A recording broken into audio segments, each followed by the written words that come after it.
In this video, I'm going to demonstrate how to use the new category feature for your drop-down menus. The category feature is to do just that, create categories within your drop-down menus to create sections and subsections. So let me show you what I mean. First, I'm going to find a drop-down menu or select attribute from my attributes list. Now, within this attribute, I have quite a few selections, and I want to separate them to show the customer the different categories that they're choosing from. So the first thing I'm going to do is add a row. I'm going to give this a name that's basically the category that it falls under. Now over here you'll see a new column. If I scroll all the way to the top, you'll see that this column is called selectable.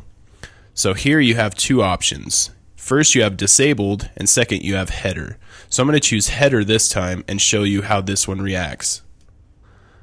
I'm going to drag this one up into my beaded options.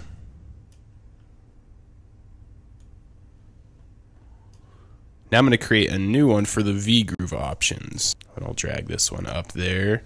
Again, give it the header option. So once I do that, I'm going to click Save Changes. Now if I go look at an order that has that panel face attribute, if I click that, I now have these categories. They're non-selectable, but they just basically list what's below it. So I have my beaded options, and then I have all of these selectable options here, and then I have my V-groove options and all the V-groove options below it. So it's just a way to separate out all of your options in lengthy drop-down menus so that your customers know, okay, these are all my beaded options. I don't want those. I want V-groove, so they can come down to this and start to pick from this menu. Yeah, just a better way to organize your drop-down menus. Now the second thing is the disabled option. So let's say that on this product you no longer have a certain wood type, so you need to disable it, but you're going to get it in eventually, so you still want your customers to know that you offer it. So I'm going to find this wood type attribute, and this month I am out of maple, so go to my attributes, find the wood type attribute. I'm going to go down to maple and make it disabled.